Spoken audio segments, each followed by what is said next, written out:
Hey, Charlie. I've been watching your videos for a long time. Been a big fan of yours. One thing I will say is that I have come out here not only because I turned conservative in about 2016 with Trump's first run.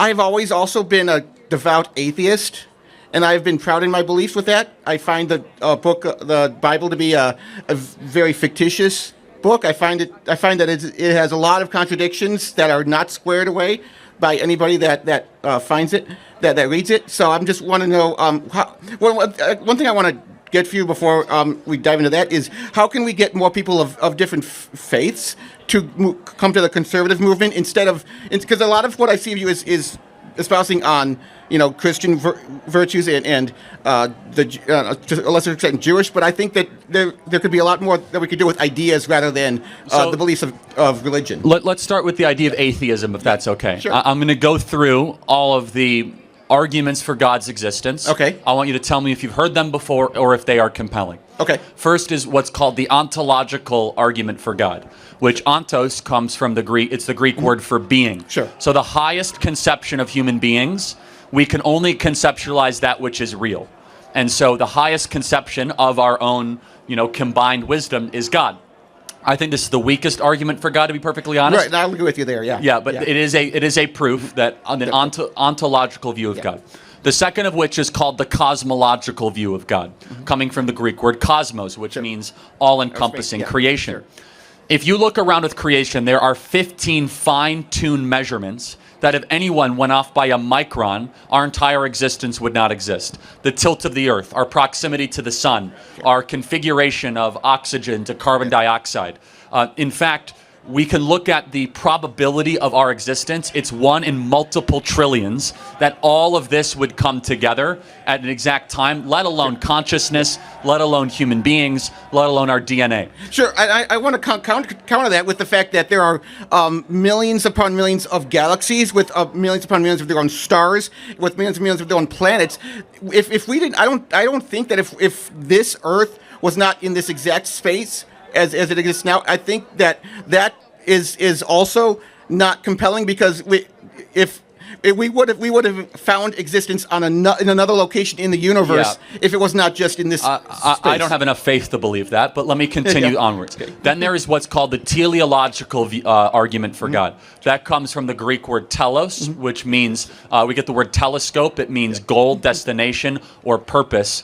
This here goes to an argument that for every cause, for every effect, there must be a cause. So, for example, we can agree that space, time, and matter exists. We agree. Yes. Therefore, definitionally, something that is outside of space, time, and matter must have made space, time, and matter exist. Not necessarily. We can. Well, then it's against the laws of reason. Not because there could always be a universe that existed before our Big Bang. It's not. We could have existed with space, but no matter in a very tiny point. That's what basically the Big Bang was. So I don't see how that disproves atheism. And it's more atheism is more of a I don't believe God exists. Why is this compelling? Well, I'm going to go through two more proofs of God, sure. And then we'll finish. Then there's what's called the column proof of time, which is thanks to Albert Einstein, we know that time is actually a real thing that can be traversed with enough speed. And in order for time to exist, something timeless must have created it. Finally, there's something called the axiological view of God. I don't know if you know this one. Axios comes from the Greek word judgment. Axios and judgment mean the same thing, which basically means that every human being has some form of right and wrong embedded in us. For example, when the Nuremberg trials were happening, the Nazis were not able to say, well, it was just the laws of the land.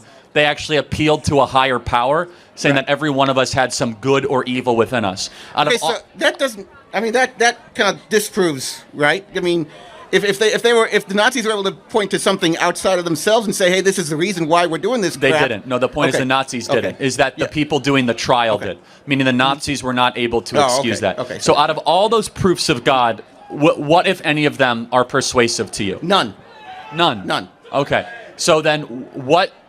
If you look at a human being and you look at the improbability of our, how we are put together, do you believe that we are largely an accident of multi-billions of years of evolution? Yes. How do we know? How do we not know that how do we know that there isn't something that's identical to us on another, planet somewhere that we haven't encountered yet. It's just a skeptic in me that's thinking that way. That says, hey, maybe there's something out there that we haven't contacted yet that is in another galaxy or another planet or something that we just don't know about. Or maybe there isn't. Okay. So the improbability, though, of our existence and the Earth and oxygen and carbon and nitrogen and all of it together, you don't marvel at a human being being able to heal itself when it's cut or grow to a... No, because we're not the only beings on Earth that can do that. There's a lot of people... Well, we are the only ones that can reason, though. Okay. Do you marvel at our capacity to reason it? Even the ability for mammals or reptiles to reproduce life. You don't see any intelligent design behind it. None. You just see it as it's a consequence of natural selection and evolution over millions of years. So we both have faith. Okay. I would argue you have a lot more faith than I do. You have a lot more blind faith to believe that everything around you, love, joy, peace, sadness, is all just a construct of neurons firing in your brain. Yeah, pretty much, yeah. So do you believe that we are just limited to our five senses? No, I think even science has said that there can be like a sixth sense of... What is that sixth sense? Like a sixth sense that can be aware of what's surrounding the body. That, like, I can know that there's another person next to me or there's a microphone in front of me. I can sense that. I don't need to have my eyes... Oh, I could be blind and I could still know that was there. I mean, I didn't need... I use more than five senses. Science has told us that for decades, that we have more. What do you think happens when you die? Nothing. Our electronic impulses just stop firing and let me ask you the most important question. Okay. Do you hope you're wrong? Not really. No, I mean, I've got this. So you don't desire an afterlife? I consider this life as an atheist the more compelling than even when I was younger and when I was religious, because I think that this is the only life we have. We need to do with it what we can, the best that we can do it, and it's, like I said, it's just the one chance we got. We don't have an afterlife. We don't have anything after that. So our goal is to become the best people that we can possibly be in that one chance that we get. Okay, I will be stunned. So you hope that there's no eternal judgment and you never see your loved ones after you die? No, not really. I hope you all internalize just how dark that is, how sad that is. And it's fine, I'm not trying to criticize you. Yeah. We as Christians have hope that we are going to see our loved ones again, and that we will be in heaven, and that we will be in perfect peace, and that this is not it. Yeah. In fact, there's something even better awaiting us. So I hope one day that you do seek to find something higher and better, that this is not all for us in our existence. Thank you so much. Fair enough, thank you. Thank you.